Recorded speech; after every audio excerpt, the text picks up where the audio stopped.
Walkers, 1 Garrett, Primal Hunter, 1 Liliana on the Veil, and of course, lands to cast them. So this is a deck that we've been seeing over the past couple of months, and we're seeing it here as well from Aaron Deforge on the right. And Glenn has Espa Spirits. I have Eddie Walker. You see him there on the left. He's playing Geist of St. Traft, typical for his Esper Spirit deck. We also got Drog Skull Captain, Dungeon Geist Restoration Angel. You might remember some of these cards from, a Pro Tour a year or so Honolulu. ago. Yeah. But added to the cast, Obsidat Ghost Council. A spirit.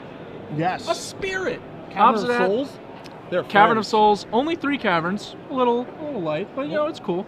And then one of the reasons we only have 3 caverns is we're running 7 charms, 4 Azorius charms to be expected, and 3 Orzhov charms. We have not seen Orzhov Charm yet today. Orzhov Charm is a card I actually like a fair bit. I think it has some modern applications, maybe more so than standard. It's an excellent weapon in Death Threat Shaman Wars, given that it gets yours back and can kill theirs on the cheap. Okay. All right. Pretty good range. In this deck, I imagine it's mostly just a Vendetta. That seems to be how he's playing the card. But that said, it can bounce a creature of yours back to your hand, which in the case of your spirits could be pretty relevant to save a good one. Yeah, and Obsidat is a card that we did see a little bit earlier today on a feature match. Pat and I did, and it was actually being piloted by Dave Thomas, and it was pretty good. Yeah. It was pretty good. Dave is on X2 now, I believe, finding out for the $100. Okay. But we have not seen the last of Obsidat. We're seeing him right now. We've got more to come from Mr. 5/5. Yeah, this card is definitely real. It's a card that a lot of people compare to Ghost Council Verzova from a couple of, actually not even a couple, a handful of years ago. Yeah. God, I'm old. Oh, we're old. But I mean, that card was incredibly powerful, and that's obviously easy to compare those 2 cards, but again, these are 2 wildly different cards. Outside of sharing white, black, and having a similar name, I don't think they compare any other real ways. Yeah, they play completely differently. This one in particular, an excellent aggressive tool. Yeah. Whereas I think previous Ghost Council, more of a mid-rangey guy. He kind of like controlled the board. Yeah. More so, Obsidat is perfectly happy racing whatever you're trying to do and dodging all your spells while he does it. Yeah, it's a really unique card, a fun design as well from the guys over there at R&D. Just a really cool, flavorful card, and it looks to be a really, really good one. Hopefully we'll see it in action here in this match from Eddie Walker and his Esper Spirits deck. Haven't seen Drug Skull Captain in a long time. It actually has been almost a calendar year. Yep. Since SCG Black, and those guys came through with, your Drug Skull Captains and your Phantasmal Images and your Lingering Souls. Obviously, Phantasmal Image is no longer legal, but Drug Skull Captain still is a powerful card when you assemble 2 of them. Can't kill anything. So maybe we'll be seeing more of that moving forward. Yeah, I pegged early when I saw that Obsidat was a spirit. Drog Skull Captain is maybe coming back. That said, you're lacking a good clone. Yep. Phantasmal Image is gone. Phyrexian Metamorph is gone. So that kind of weakens the guy a little bit. Clone is legal. Clone is Actual himself legal. clone. Cackling Counterpart is also an option. Oh, hello. And I think that's one of the more reasonable ones, especially in an archetype like this. The downside being with a high density of legendary creatures, you're going to have some times when Cackling Counterpart is a literal blind. Yep. Can be bad more than it is good. But we do see both players shuffling here. Some mulligans taking place on, looks like, Eddie's side of things. Another card you're going to find here, Glenn, curious about your opinion on it. Blind Obedience, a card that we saw be very good for Bronson Magnum in the brief feature match that we had with him. This is a card that I personally feel is a card you can play, it's a really solid 1 of. Maybe you can play 2 throughout your 75, but you see 3 in the main deck of Eddie Walker's deck here. In the control decks, I really think it's better as a 1, maybe a 2 of. In Eddie's deck, I actually think it's a better weapon, and I don't mind him maxing out on it, because when you think about it, he's a racing deck. Like, against these mono red decks and whatnot, he is going to be trying to race them. So their guys coming into play tap, that lets his Geists get through, that adds incidental damage thanks to the Extort. I think it gives a lot of reach to the deck in a category where it might not have it otherwise, especially good with Charms, which are very cheap, can disrupt the board, and also you get a little drain on them. All right, we are underway. The players have kept their hands. You see some lands coming into play, an Overgrown Tomb coming in and play untapped, and you're going to see a Farseat. They're going to pool ahead here while Eddie does take a mulligan and just has a Hallowed Fountain. One of the more important cards from the Jund mid-range deck, being able to accelerate its mana, being able to fix it, and be able to get Huntmaster of the Fells and Olivia Voldaren online a little bit earlier than scheduled. Yeah, I would classify Jund with and without Farseek as basically 2 completely different decks. Yeah. One of them is pretty impressive, and the other one is pretty mopey. Yeah. Mopey is a good word to use, I think. Mopey is a good word. So we'll see Eddie draw a card here. And the thing about Eddie's deck, outside of, Blind Obedience, he doesn't do a lot of things on the opening turns of the game. He's got some Azorius Charms and some Orzhov Charms, Devour Flesh in his deck, but he's not really doing anything in the opening turns of the game. Very few actual 2-drops. Yeah. And, there is no mana leak in the format to defend himself, so maybe we'll be seeing a cycling of of Azorius Charm. There is a card in the new set, not so dissimilar from a Mana Leak. Obviously not in this situation. Yeah. The Gate Crash creature dependent, sort of a unified will variant. I think it's called Spell Rupture. I believe that is the name, yes. So that's a card some people have pegged as maybe inciting the return of Delver, and perhaps in a deck like this, maybe you'll see that card showing up one day. Obviously, you have to have creatures in play for it to do anything, though. That's kind of a downside. And we are going to see a cycled Azorius Charm here from Eddie. Draws a Drog Skull Captain. He has a Water Grave in his hand as well, and does draw a Cavern of Souls now. So you are going to see Cavern of Souls. We'll get confirmation on what it's naming. Likely to be Spirit. Given that every creature in his deck except for Restoration Angel is a Spirit, I got a good feeling. Oh, you. Too smart you are. Geist of Saint Giraffe comes down for Eddie. Aaron had missed his land drop, but he's hit it now, and he has a Huntmaster to get in front of the Geist of Saint Giraffe. Yep. Now see how much a turn 2 Blind Obedience would have done in this game? Would have been real good. Would have been a nice one. Yeah. We would have been pretty happy with it. So you are going to see Huntmaster, the 2 life, and the Wolf token come into play. Something I'm sure everyone is used to at this point in our standard format. We'll see what Eddie can do to counteract this, as Huntmaster is a great way to one-up a Geist of Saint Giraffe. Yeah, if he has a Restoration Angel, he can start a pretty savage clock. It'll also be a clock that's durable to a potential bonfire from Aaron on the next turn, which is nice. That said, untapped up. I wonder what that could mean. We see the new art for Watery Grave coming to play untapped. Oh, we're going to see a Dungeon Geist. That's not quite as effective, but it's fine. He's tapping the Huntmaster. I would think we might tap the Wolf here and then attack, being willing to trade. Yeah, probably I guess if he has trade. an answer, then maybe he has something else going on here. I thought I saw Devour Flesh in his hand, which makes this Dungeon Geist pretty awkward, so that's one reason to not tap the Wolf.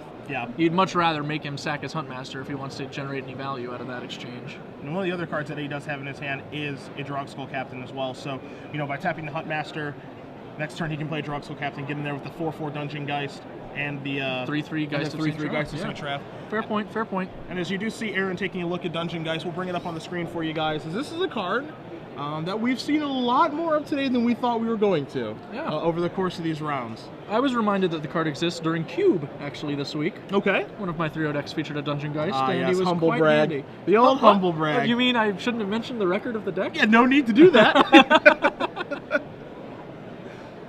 We do see Huntmaster flip into Ravager, going to deal 2 damage over the Dungeon Geist. There's your next Cavern of Souls, so Ubsdat is actually online. Yep. Assuming you name Spirit.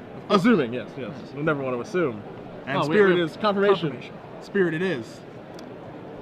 And we are going to see that Drog Skull Captain. Drog Skull Captain hitting the lands. I guess we're checking on. I don't know what's happening actually. A judge is just reading something. Ultimate price, not a Devour Flesh. Okay. Ultimate pricing, that. And here come the boys. That's a lot of damage. That is definitely a lot of damage. Yeah. The judge was sliding Spirit into the Cavern of Souls to assure us. Amusingly, white and black also the colors we would primarily be tapping them for, I imagine. That's true. This is a lot of damage. And not only that, but in order for Aaron to kind of get out from underneath this, he actually has to kill the Drog Skull Captain. Well, a Miracled Bonfire will do the trick, so that's what he's hoping for. Just a Bonfire will be okay, but not great. He passed flipping his Huntmaster before. Now, because we played 2 spells, it flips back. I think maybe that was incentive to not ultimate price the Wolf, to be honest. Just attack with your 3/3 Geist into Wolf. Yeah. He probably didn't want to flip the Huntmaster. That was a spell burn that we didn't need to make.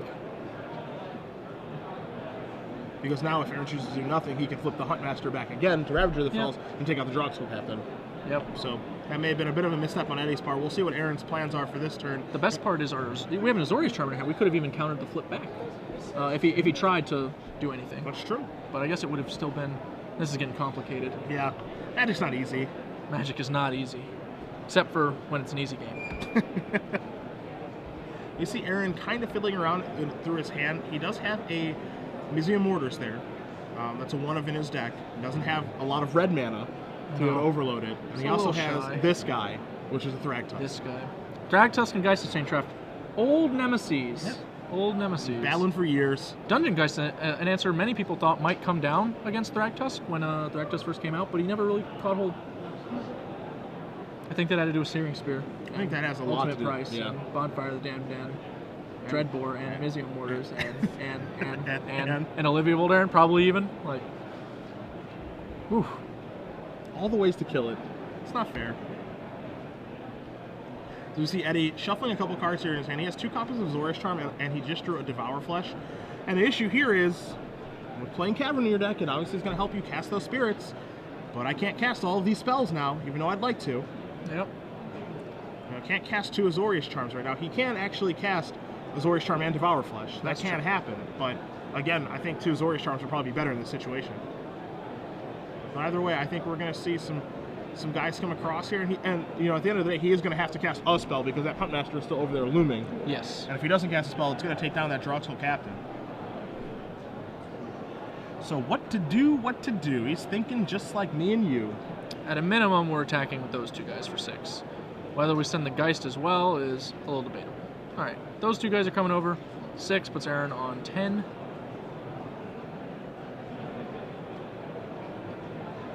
Now it's time to cast a spell. We passed the turn. He does pass the turn. That's really awkward. I don't like that. Cycling Azorius Charm was better than letting that happen. Yeah. Throwing away Devour Flesh was also fine. Yeah, I think you have to cast a spell there just because that's how important the Drogskill Reaver is as far as the combat math and the hexproof. I think it's just far too important. Conserving these spells is also really awkward with our mana because we still can't cast multiples of them, so we're not generating a lot of value by having multiple Azorius Charms in our hand. Yeah.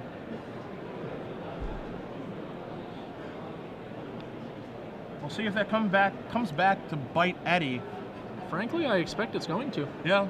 I think that Drogskill Captain may be the most important card on the board right now. Yeah, it's also very likely that Aaron can cast 2 spells now. Like, he's missed land drops, so we know his hand is spell dense. Like, even firing a Bonfire for like 0 or something to flip your Huntmaster back is not the craziest.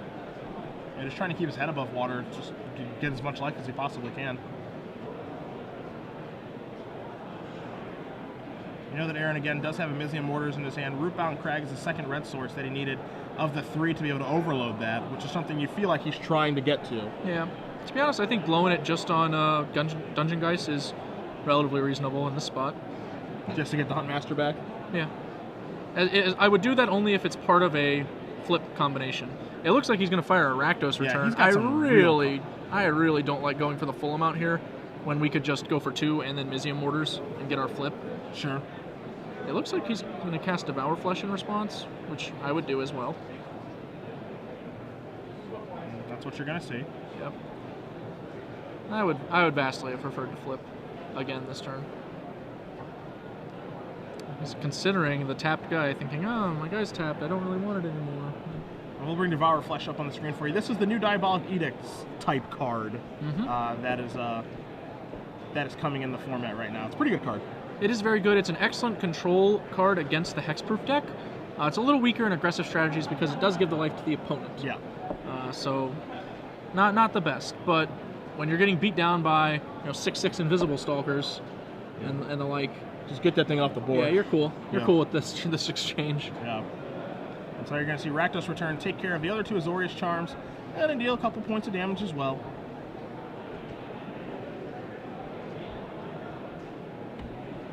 We did catch a glimpse of Aaron's hand. He does have... It looks like he has another spell to play here, Glenn. He does have 2 copies of Death Ray Charm in his deck, and he is reaching. He also has 2 copies of Pillar of Flame. Either of those would be fine. I would be approving of those versus casting the Mortars, I think. I think it's close still, but... And so now you're going to see just Pillar of Flame go upstairs. Yep.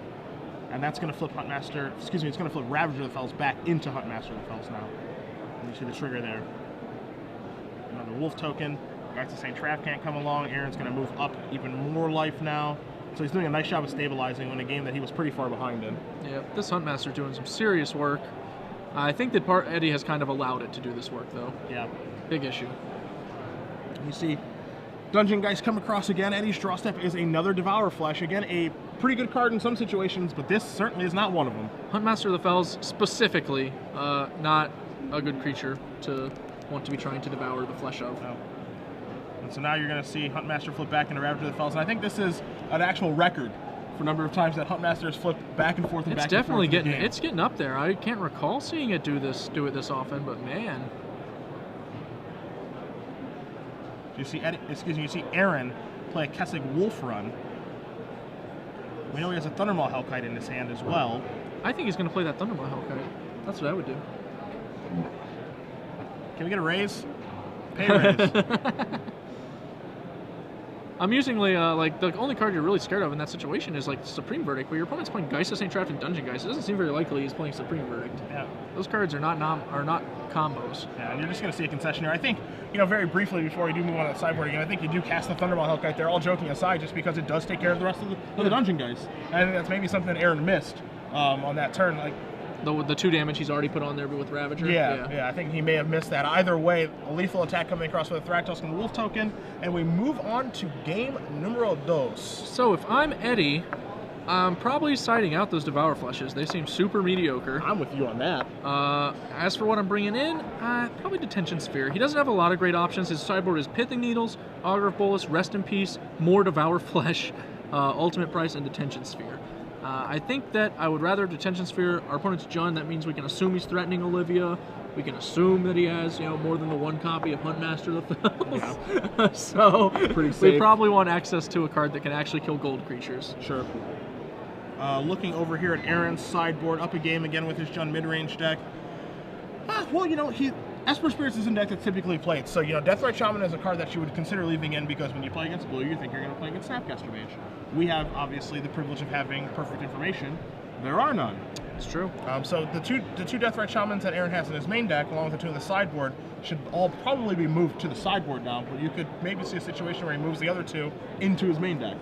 Other things here, Liliana the Veil, I think that's almost certainly going to come in. Yeah, good call. You're also going to find a copy of Barter in Blood. I think that one's going to be very nice. 2 copies of Rolling Temblor, also going to be pretty good, as we did see Geist of Saint Trapped. Doesn't kill the Draw School Captain, of course, because of flying, but it is going to be pretty good here. Other than that, 2 copies of Duress, 2 copies of Golgari Charm, another Rakdos Return to Sever the Bloodline, and 2 Slaughter Games. You might maybe see Golgari Charm come in, maybe Duress as well. But I think that's it. I think the Liliana the Veil and the Barter in the Blood are the for sure guys that are going to come in. Yeah, it's interesting because he actually has a lot of strong cards in his main deck in the matchup. It's tough to figure out what to side out. Yep. Like you're tempted to side out Abrupt Decay because the only card it kills is the Drug School Captain, but that's a pretty important one to kill. Yep. I think you can lose the Garruk Primal Hunter, probably just unnecessary. It's a pretty big top end, and you're playing a small ball game in this matchup. Maybe Sever the Bloodline is less effective than your other removal spells. Yeah. So you're just kind of like tweaking to upgrade. I would probably be interested in getting rid of Pillar Flame, even though it kills Captain at an efficient cost. It's only doing that in relatively specific situations, and it's never a tricky blowout like the Abrupt Decay can be. So even though it's less efficient, I might be more interested in it. One card that's really neat here, again, a card that we talked about at the top, Obsidian Ghost Council. Assuming that Eddie draws it, it seems just excellent against this Jund deck. Yeah, there are very few ways to actually kill it in the Jund deck. Looking at it, I'm thinking none. He has Victim of Night. Okay, he has 2 Victim of Nights, and that is it. So yeah, that's what we're going to want to lean on. Every other answer to opposite that is a sorcery speed effect. So yeah. Yeah, just looking. He's going to lean on that, and I suppose Olivia is also theoretically an answer. Sure, but that doesn't seem that likely. Attacking. If the board says it's not good, Obsidian's not going to attack, so it can just slide and slide and slide and drain and gain all day long, assuming that Aaron doesn't draw one of his 2 Victim of Nights. So I think that's going to be one of the more crucial cards in these next 2 games moving forward. One of the awkward pairings is also that Obsidian against a Huntmaster is mostly a gain for the Huntmaster player, the way the game plays out. Okay. So that's going to be kind of awkward. You kind of are forced to make some weird action. Yeah. If you're facing a Huntmaster in that situation. Yeah, that's actually kind of a fun do-si-do I didn't think of. Yeah. You're not making much headway, and they're incentivized to make lots of it. Yeah. I want to see Obsidian show up. When Dave Thomas cast it, it was brutal. It was absolutely brutal. And I like to see that card in action just because it is so unique. As much Magic I've played in my life, and as long as this game has been around, I don't think we've ever seen a card quite like that one. Yeah, it's most reminiscent of Creeping Tar Pit, as odd as that sounds in my head. Yeah. Just like this small threat that's small, The actual threatening aspect of it is relatively small. And it just kind of does its work while you scramble. Yeah, while you're trying to figure out what you can do about it and come to the realization that the answer is not much. Yep, not much at all. So you see both players lay out their hands here. Aaron going to lay out, I believe this is going to be a mulligan. So he's going to table shuffle back up here and go for hopefully at least 6 cards. Yeah, no Farseek, throw that back. Yeah, yeah, the rule. That's how I roll, man. The actual rule. I live big. Farseeker, I'm not playing. How do you feel about a Spirits deck moving forward? You think this is something that could actually happen? It's something I've thought about, to be honest. Like, I really did like that Obsidat was a Spirit. It's kind of interesting. That said, I don't know. I like some of the directions of this. I'm interested in exploring Blind Obedience, especially as a sort of a advanced feeling of dread, if you will. Sure. Put a down payment and reap the rewards later, you know? Yeah, you know, there's definitely some powerful things going on here. I mean, we already know how powerful Geist Saint-Traft is. We have a pretty good idea of how powerful Drog Skull Captain is from years past. Obsidat is clearly powerful on the surface, and I think it plays as well as it looks. You know, can this combination of cards actually work together? Do you need red instead of black? You know, how good is Orzhov Charm, for example? I think those are the things that are going to be interesting figuring out. Yeah, not excited about Orzhov Charm in this deck in particular. When you're not reaping rewards from the Reanimate 1-drop, it doesn't seem that insane. Yeah. So we are going to see a shuffle here.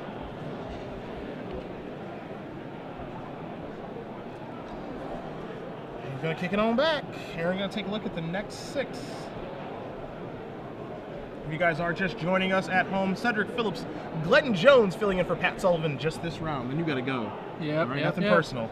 We are here at SCG Open Series in Atlanta. If you guys do want to join in with us, and we have many people watching. We got over 8,000 right now. Yes, we do. So we do appreciate that. You can tweet with us at SCG Live, hashtag SCGATL. Join in on the conversation. As Game 2 is underway, Aaron's found 6 cards that he's happy with, and we are going to begin play.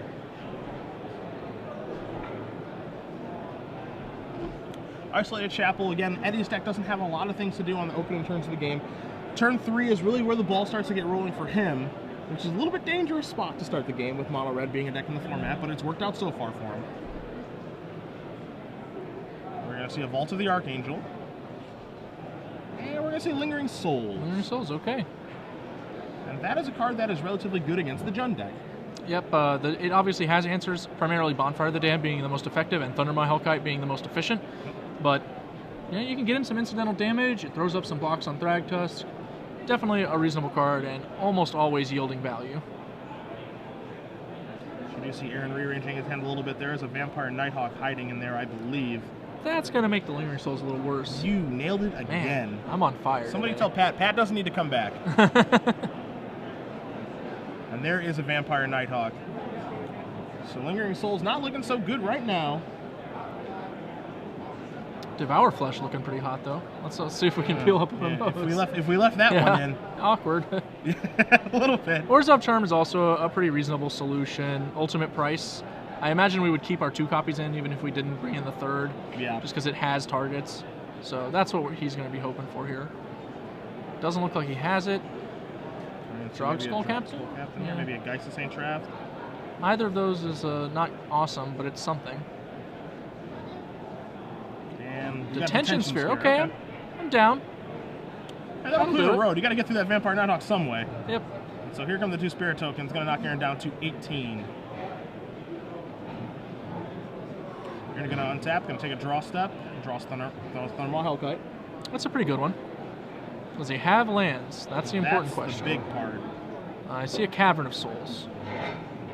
Now, he might be tempted to do something like name Dragon here because he doesn't know if Eddie doesn't have counterspells. Yeah. It's reasonable to assume Dissipate. We're going to get a word on what that thing actually named. I think Beast might be the safer call, but I would be very... Okay, Dragon is fine. I was about to say, like, I would probably name Dragon. Especially when he only has 1 red mana right now, too. Obviously, he has a lot of red mana to draw to Yeah, in his you just deck. want to draw the card. Yeah. Guaranteeing it resolves, that's just a side bonus. Yeah.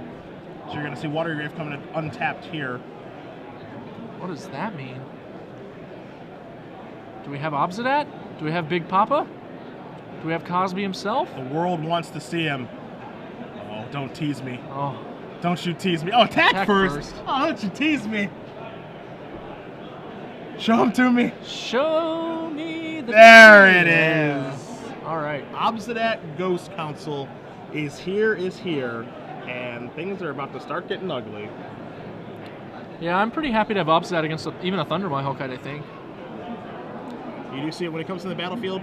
Aaron is going to lose 2, and he's going to gain 2, and that thing is out of here. Peace. Yeah. I will see you next turn. With Vault of the Archangel online, Eddie's also going to be able to create an even larger life swing should Thundermaw Hellkite start clocking in. And that's assuming Eddie doesn't have spells. Yeah. That's actually the worst case scenario.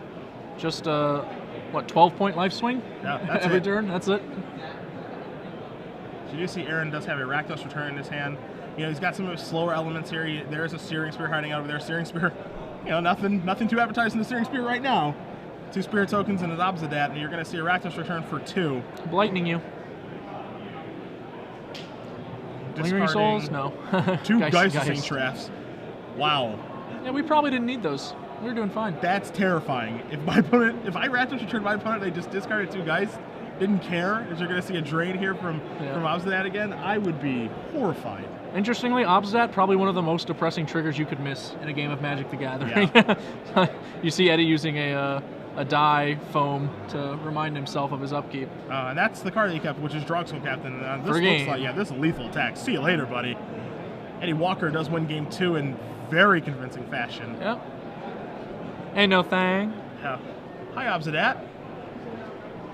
And Rakdos Return, you're tapped out. Okay, we'll finish you off real quick. Wow. Yeah. Wow. That was a good Magic card. You need to find a nice home for that card and a shell to go around it. But if you can do that, that card is horrifying to me. Yeah. That's a little frightening. Drogsoul Captain leading the charge in here too, with a Big Papa just swooping in. Yeah. That is absolutely terrifying to me, the things that card can do and how it's so difficult to kill, because just thinking of the instant speed removal that can kill that card, I'm having a hard time. The instant speed removal spell that I think about immediately is Ultimate Price. It doesn't do it. Like, if someone tells me they're playing a Drogsoul Captain deck, all the cards that I'm thinking of to beat this deck, Supreme Verdict, Bonfire of the Dead, Rolling Templar. I'm like, all right, these are the cards I want to play against this deck. Yeah. Obsidat just punishes you for relying on all 3 of them. Yes. Horribly, horribly punishes you. Yes. And if the format is able to, slow down enough where Obsidat is a good card, it's going to be a nightmare for a control deck to be able to deal with. Yep. You're not a mid-range deck, you can throw a lot of things in the way of it, make the attacking a little bit worse, but, if Esper Control with Planeswalker shows up, or, your Bant Control deck, stuff like that, this is, things get out of control with what Obsidat can do, because, again, it doesn't have to attack. It can pick its spots. If you can make, again, Zorius Charm it, I can just not attack with it. Yep. And just drain and gain for a little while until you finally move. Dodges basically everything played in most conventional control decks right now. Might see some changes. Maybe that necessitates the adoption of a card like Orzhov Charm, which you normally wouldn't be that excited about, like a 2-mana Vendetta effect. But maybe you just need something like that. Yeah, that could be the case.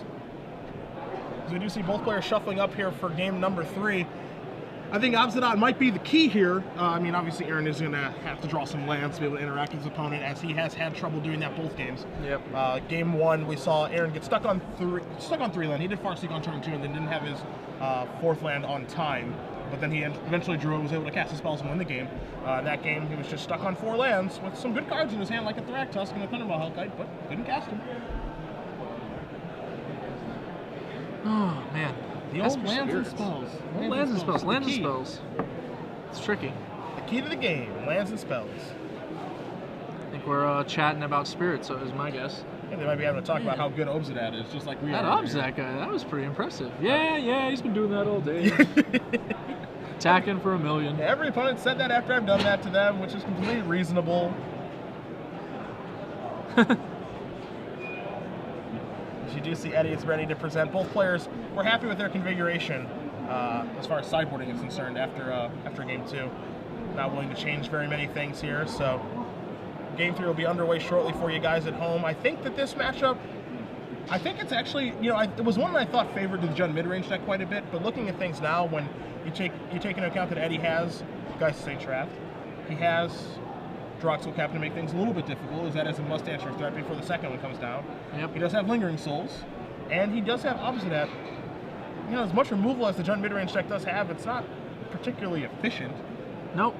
Eddie can definitely present just the right combination of threats and probably punch through most of what Aaron's presenting. Yeah. The tricky thing being, when he has the draw that doesn't have something like an Obsidat to make Bonfire not good enough or whatever, it can be really easy to just get folded by a Bonfire on turn 5, or on 5 mana, I should say. That's when things can go up in smoke a little bit here. It's important for Aaron this game, get off to a decent start. Farseek is ideal, of course, make one of the better cards in the Jund mid-range deck on the opening turns of the game, and be able to pressure the opponent and just keep getting through with removal spells. I think that's what he needs to do in this game. Yep. Play a Hunt Match of the Fells. Eddie does something, all right, kill your guy, keep attacking. I think that's the kind of draw he's going to need to win this game. as Aaron is taking a look at his opening 7 cards. Looks like he's keeping. Looks like he's happy enough. And Eddie. All right, both players are happy. Game 3 is underway. Blood Crypt to start. See a Huntmaster, another Blood Crypt, a Thragtusk, a Rakdos' Return, and another land. That's all I got for you on the glance. All right. Liliana the Veil off the top for Aaron, and there's the Blood Crypt. No Farseek, man. We keep real light over here. No Farseek, first of all. But the bigger question here is, does he have green mana? If he has like a Woodland Cemetery or something, you would certainly lead with the Blood Crypt here. Absolutely. So it's gotten harder with the introduction of Gatecrash to actually figure out when a shock land means landlight and when it just means this is the right land to play this turn. Yeah. I've noticed that myself. I started thinking, I'm like, oh, well, what if he just had a buddy land? Yeah, that's true. So you see a Godless Shrine come and play untapped here for Eddie. See what this is representing. Again, it might just be showing us a cycling of an Azorius Charm on the end step. So you're going to see a Rootbound Crag. So green mana is here. I believe he just drew the Crag, though, so you might have had it right the first go. It does just pass the turn back. Playing the Godless Shrine untapped, not doing anything with it, that's a little bit curious. Yeah, that's a weird rep. So you're going to see maybe he has Devour Flesh or Ultimate Price and just wanted to be able to kill a guy if one got played, like a Nighthawk. Okay, that can make sense. So you do see Lingering Souls here from Eddie. Yeah, I see an Ultimate Price in his hand, actually, so I guess that was his line. Perfect. Interesting. Cavern of Souls, I believe that was the land that I saw when I took a glance at the opener. One card right now that's not all that impressive. Liliana the Veil for Aaron. We know that's over there in his hand, and Lingering Souls is an excellent card against Liliana the Veil in all formats. Yes, in every single one. As you do find it in Modern quite a bit in the old Jundmirs. You're going to see a Woodland Cemetery here from Aaron. Is it Huntmaster of the Fells time? Maybe Olivia Voldaren? We're going to see a Huntmaster of the Fells. Eddie gives it the thumbs up. You're going to get your Wolf token. You're going to get 2 life.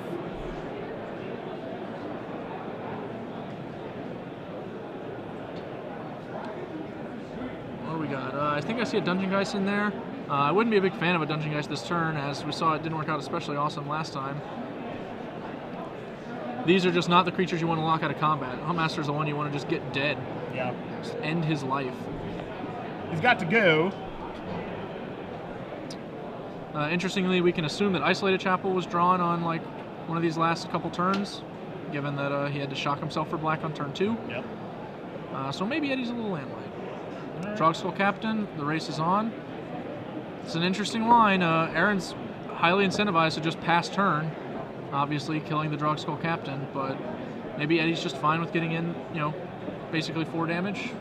Yeah. Since he'll get a free turn to attack for the additional 2 on the next turn. Yeah, that's the question you have to ask yourself. Is that 2 points of damage now and then the following 2 points of damage worth it? To lose my Drogskull Captain.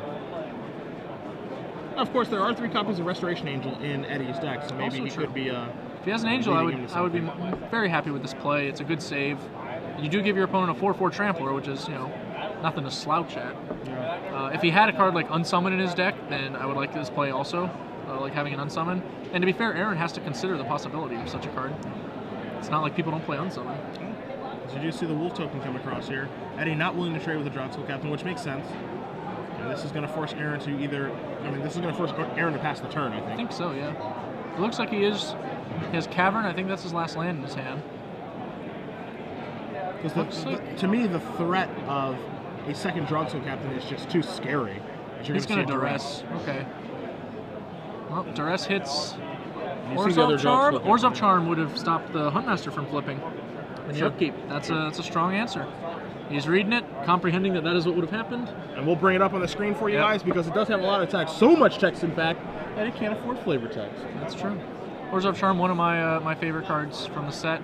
I hope it finds a home. I'm not certain that it will. It feels like it's on the threshold, though.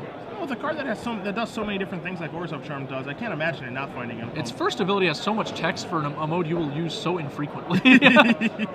Bounce my own guy and all the auras? Yeah. Oh, but if it's their aura, they get it back? Oh, okay. All right, so bounce my guy then? Yeah. Slightly worse than bounce my guy, that's what I'm saying. Yeah. Saves your auras, but I feel like you would mostly be using it to free your guy from a passivism or something, Sure. It's kind of awkward. So we have Ultimate Price, Orzhov Charm. I feel like we just discard the Orzhov Charm here, but he appears to be considering doing something else. Perhaps he has a Vampire Nighthawk. Maybe he's not, realizing the Orzhov Charm's ability to counter his Huntmaster. was such an interesting line taken here by Eddie too, right? Because Yep. you know he plays a Drogskull Reaver, or Drogskull Captain, excuse me, and he's basically daring Aaron to just pass the turn back. Yeah. You know, I dare you to just And he pass has the turn. trump, so I like it. Yeah. And he got Aaron pretty good here, I think. Like he duressed the ultimate price away, which I don't really like that. The ultimate price not really doing much right now. And he has a second copy, even if it was going to start. We're racing a wolf token rather easily. There's your Liliana. Liliana, we're going to discard, I don't know, whatever card isn't Orzhov Charm or Dungeon Geist, probably. Yeah, or I'm just going to Maybe we sacrifice discard the Spirit Dungeon token. Geist. Yeah, I don't think Dungeon Geist is going to have much of an impact on this game. I feel like if he Thragtusk next turn, you want to have Dungeon Geist available, though, is my issue. Okay, I can see an argument for that. I mean, he's doing such a good job of like winning the race. That's really awkward. Duress ultimate price, Liliana. Oh, I'll just get rid of the ultimate price. I don't need it anymore. Odds that the 4th worst card in my 4-card hand is better than the 5th worst card. And now you're going to see Drogskull Captain number 2, and this is the old combo that's SCG Black used to Yeah, he named pretty good effectiveness at Pro Tour Honolulu last year. You know, assembling Drogskull Captain with a Phantasmal Image, or other such clone effects, or just drawing 2 of them. Yeah, pretty sure. Wow, what's going on here? Oh, okay. Yeah. We have a land as well, so we can actually make our guys invulnerable. That's pretty good. Yes. And then we're going to play our Shockland untapped so we can threaten Orzhov Charm as well. Yes. Scale of 1 to good, that's pretty good. We can flashback Lingering Souls if we want. I feel like that's completely unnecessary. If Aaron top decks a Bonfire, we just have no reason to like be dead on the spot. You know, might as well make him do some stuff. And you do see Hollow Fountain coming to play untapped here. And will he flashback Lingering Souls or just pass it back? This is the. Would we have lethal if we did that? Because then I guess maybe there's some incentive. It looks like we would. We would have lethal if we flashback. Oh no, we'd have here. 14, right? Am I miscounting? Yeah, it'd be 14, so it wouldn't even be lethal. 3, 6, 3, 6. Or no, sorry, 12. there are 2. I'm wrong. Yeah. Yeah, I'm just dumb. I didn't add on to the Lingering Well, I Souls. didn't want to tell you that you were dumb because I'm nice. It's 18, so it would be lethal. I guess maybe there's incentive to doing that. We're only blown out by a Miracle Bonfire. That's like the big thing. If he could actually just cast one, then I would never do it. Famous last words. It's Yeah. only a Miracle Bonfire that beats me. Only Miracle Bonfire. That's right. beats Isn't that right, Brian Kibler? We've all That's been all in it that is. boat. It's We've all just a been Miracle there. Bonfire that beats me. Nothing else. I barely play Magic, and I've been there a lot, so.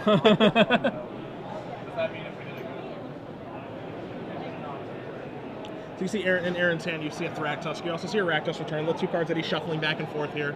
And he does have 5 mana. You are going to see Rakdos return. Take care of things here. I imagine we're just going to Orzhov Charm Huntmaster in response. There's no real reason not to. Boom, got him. Yep. Get that out of here. Falling to 12. Attacking for a lot. Yeah, Dungeon Geist goes bye-bye. Eddie empty-handed now. Well, we're attacking for 12. If we draw another captain, that's game. Very little else is game. We now also, if Aaron just had a Bonfire in his hand, we would be able to get our token swept next turn. Yep. But I think we've probably ascertained at this point that that is not the case. Yeah. So I think flashbacking Lingering Souls is totally fine. There's no way he would have Rakdos returned us when, like, well, I guess he would have had to, but the previous turn when he duressed, it would have just been better to Bonfire if he had it. Yeah, I mean, flashbacking Lingering Souls the previous turn is pretty good. Flashbacking Lingering Souls this turn, I actually don't like at all. You don't like? No, I just For don't the think same there's any. logic? I just don't think there's any reason to, right? You know, like let's say that Aaron, does Miracle of Bonfire here. If we flash it back, we're on empty. Whereas, we're gonna attack for 12 here, put Aaron to 3, force him to flashback, or force him to hit the Miracle Bonfire. Okay. And if he doesn't, then he's just dead. That's fair. It's fine. I mean, Hit me with your best shot. Foreshadowing.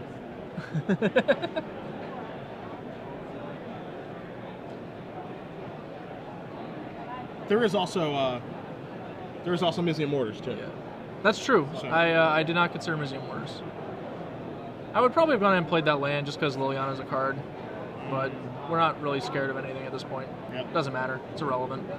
Obviously, if our opponent casts Liliana, we're probably jumping for joy. Yeah, I think you're pretty Whee! stoked. See an attack here for 2. Play down to 7. Museum Mortars. Look at you. Yep. Cedric Psychic Phillips. I call that foreshadowing. Where I come from? It's That's called sick. foreshadowing. Well, By the way, all your things are dead. because Eddie held that Lingering Souls in his graveyard, smart man, he still has enough pressure to threaten closing out this game before Aaron can come back into it. And there's Lingering Souls being flashed back.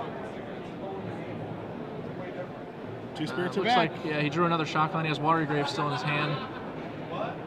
Aaron draws a card. Hope it's not Thragtusk. Or a Thundermaw Hellkite. I think he was sandbagging Thratos, right? He named Beast, so maybe. I'm not sure, though. I don't recall seeing. I'm almost positive he has a Thraktusk He's got in one. his hand. Yeah. He puts Land. Dragon Skull Summon, and here comes Thraktusk. And now he's up to 8. Talk about a swing. Yeah, because the turn where you played Rakdos Return, he had Thraktusk and Rakdos Return. Okay. So Elysium Order is a top of deck. What do we got? What do we got? That card looked gold. It did look gold. Was it Obsidat? Oh, that is Obsidat. If it's, I think it's either Obsidat or another Captain. Another Captain, no muy bueno. An Obsidat, muy bueno. Beatdowns? Is it beat down a clock? We're going to see an attack. I think we want to, if it's a Diregraph or a Drogsoul Captain, I think I would just attack with 1, play the Captain and pass, probably? I'm not sure. In for, yeah, you got to be careful here. In for 2. It's definitely not Drogsoul Captain. Drogsoul Captain, go. Yeah, it's definitely not Drogsoul Captain. Nope, it's Obsidat. Okay. It's Obsidat. Alrighty, I like this line. This was basically perfect. Put our opponent to 4. Now we have to leave him in play, right? Yeah. I mean, this is a little bit risky, right? Like, the attack with the spirits is the thing that is a little bit confusing to me. Like, you just send 1 and put him to 5. I mean, do I have to send it all? I mean, I think you want to put him within range of being dead next turn, right? Like, you want to just put him here. He has to peel a burn spell or removal spell or whatever. If he doesn't, he's just dead. I think it's reasonable. You see, Aaron's going to take a look at this again. I don't know, maybe I just want to play a little bit too safe here. If we don't attack and our opponent's at 6, and I feel like, you know, the things that Aaron can have in his deck, there are so many different things. I mean, maybe there isn't anything that he can have besides those 2 victims to kill this, though. If we attack him to 5, leaving back a spirit, then we would remove the Obsidat, right? Like, wouldn't you? Yeah, I think so. Because otherwise you're just losing to all the same cards effectively. See, because this is the tough part, right? If he attacks with the Thragtusk when we're at 7... I just snap block that wolf token. All the burn spells would have beat me anyway. It doesn't really matter. Well, Pillar Flame wouldn't beat you if you don't attack with the Spirit token. I wouldn't expect Pillar Flame in his deck anymore, though. Okay. I mean, obviously, like, it could be there, but if I lose to Pillar Flame in this situation, I think I'm okay with it. I'm just like, well, that happened. I don't think it should have. Glenn, I know you too well. You would not be okay with it. I mean, I'd be surprised. I think that's the best word. So if we leave the Spirit back, he'd be at 5. We'd be at 7, and I think we still have to leave the Obsidat to just disincentivize attacking completely. I don't really like that, because then when the next turn comes around, we're just in the same spot. Except he got to draw a card, and now we get to draw a card. I'd rather just give him his 1 shot. I like to put people to 1 shot, though. I'm a big fan. When they're hellbent, I just make them draw it. And granted, I'm me, so you know they do most of the time. But So see, Olivia, there you go. Olivia. Granted, I'm me. This is actually not so bad. I mean, it's not great. It's not great. Token down. But we're going to be able to attack with Obsidat and force Olivia to block. Yeah, which is a big deal. Yeah, and then we can exile him. And because we're at 7, we're no longer dead to anything except still. Oh, baby. Oh, baby. Oh, baby. We just got Dungeon Geist. Have a good day. Taking him downstairs, boys. Oh, boy. Lock him in the dungeon. Eddie Walker. Dungeon Geist. Spirits. Dungeon Geist. Take it down.